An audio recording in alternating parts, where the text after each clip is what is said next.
పెళ్ళైనా పండగైనా వేడుక ఏదైనా పట్టు చీరల ప్రత్యేక వేదిక వారాహి సిల్క్స్. లవ్ మ్యారేజ్ కదా? Love come arranged. Love come marriage ఇంట్లో ఒప్పుకున్నారు. ఇంట్లో అంటే చాలా కష్టంతో ఒప్పుకున్నారు. అవతల ఫ్యామిలీ యువతల ఫ్యామిలీ కూడా అవునా? చాలా కష్టంగా ఒప్పుకున్నారు. అంటే నాకు 19 years ఉన్నాయి నా లవ్ ఉన్నప్పుడు.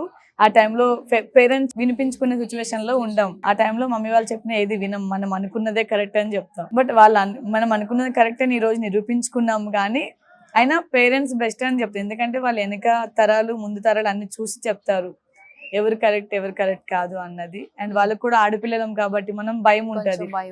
ఒక ఆడపిల్ల ఇక్కడ నుంచి ఇంకో ఇంటికి అడుగు పెట్టాలంటే తనకు భద్రత ఉంటుందో లేదో, ఎలా ఉంటుందో, ఆపోజిట్ పర్సన్స్ ఎలా చూసుకుంటారో, ఇంట్లో అందరితో కలిసిమెలిసి ఉండగలుగుతుందో లేదో, వాళ్ళందరూ ఈమెకి అలవాటు అవుతారో లేదో, ఇన్ని ఆలోచనస్ పేరెంట్స్ కి ఉంటది. ఆ టైంలో నేను పేరెంట్స్ ని అర్థం చేసుకోలేకపోయాను. బట్ అయినా వాళ్ళు నాకు సపోర్ట్ చేశారు. అంటే ఒప్పుకోలే అమ్మ కూడా. మమ్మీ క్యాస్ట్ ఫీలింగ్స్ ఉండే అప్పట్లో. ఓకే. మేము ఇంటర్ క్యాస్ట్ మ్యారేజ్. మేము నాయుడుస్, వాళ్ళేమో గోల్డ్ స్మిత్స్ ఇలా ఉండే.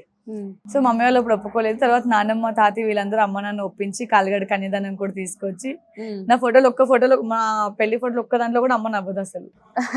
ఈ ముఖం ఇట్లా పెట్టుకునే ఉంటది. ఓకే. అండ్ డాడీ వాళ్ళు నార్మల్ గానే ఉన్నారు.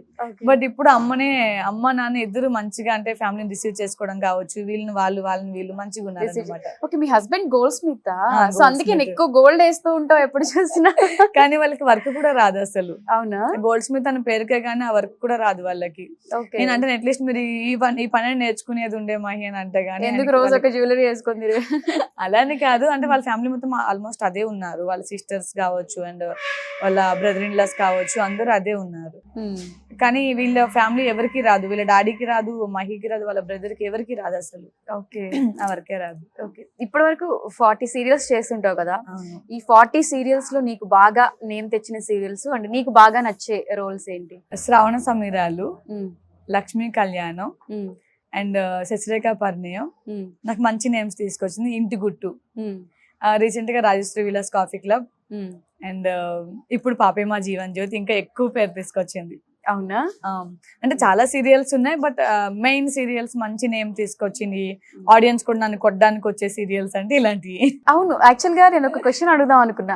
నెగిటివ్ రోల్స్ అంటే బయట జనాలు ఎంత ఓన్ చేసుకుంటారంటే సీరియల్స్ ని డైరెక్ట్ గా తిట్టడం లాంటి అలాంటి రియల్ టైం నేను కూడా 2-3 ఎక్స్పీరియన్స్ చేశాను కాబట్టి వాళ్ళు అర్థం చేసుకోరు. అలా నువ్వు మరీ ఎక్కువ నెగిటివ్ రోల్స్ లోనే ఉన్నావు కాబట్టి. నేను శశిరేఖ పరిణయం సీరియల్ అప్పుడు అమలాపురంలో ఫేస్ చేసా ఈ ప్రాబ్లం. దూరదర్శన్ కి హీరోయిన్ గా చేస్తున్నాను. జెమినీ సీరియల్ కి శ్రీమంతుడు అని అప్పుడు ఒక సీరియల్ అనుకున్నారు, సగంలో ఆగిపోయింది అది.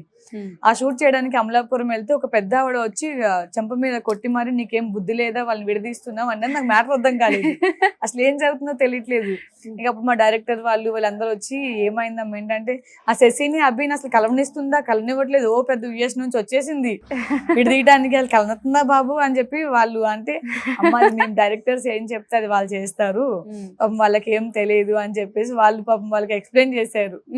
సో అండ్ సో ఇది అని చెప్పి ఆ డైరెక్ట్ వచ్చి కొట్టిన తర్వాతనే మాట్లాడింది. నాకు మ్యాటర్ అర్థం కాలేదు. బిత్తరమో వేసినట్టు చూస్తున్నా, అసలు ఏమైంది నాకు అర్థం కాకుండా అయిపోయింది. గట్టి కొట్టారా?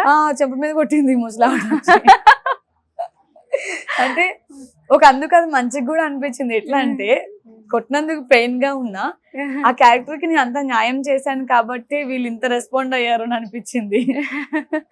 అంటే మనం నెగిటివ్ రోల్స్ కి ఎంత న్యాయం చేస్తే అంత పబ్లిక్ లోకి వెళ్తాం అన్నమాట. అవును. సో అలా తిట్టడం కొట్టించుకోవడం కామన్ అయితే చాలా దగ్గరికి ఇప్పుడు కూడా విలేజెస్ లో చాలా మంది దీనికి ఏం పోయాకాలం వచ్చింది, ఇట్లా చేస్తుంది, అట్లా వచ్చింది, మస్తు మాట్లాడుతూ ఉంటారు. ఇక వాళ్ళైతే ఇక తప్పదు. ఇంకా వాళ్ళన్ని ఏది మాట్లాడినా మన దీవెనలు అనుకొని రిసీవ్ చేసుకుంటా నేను. ఓకే. సో అంటే పాజిటివ్ కంటే ఎక్కువ నెగిటివ్ జనాల్లోకి వెళ్తుంది కాబట్టి జనాల్లోకి ఎక్కువ నెగిటివ్ వెళ్తుంది.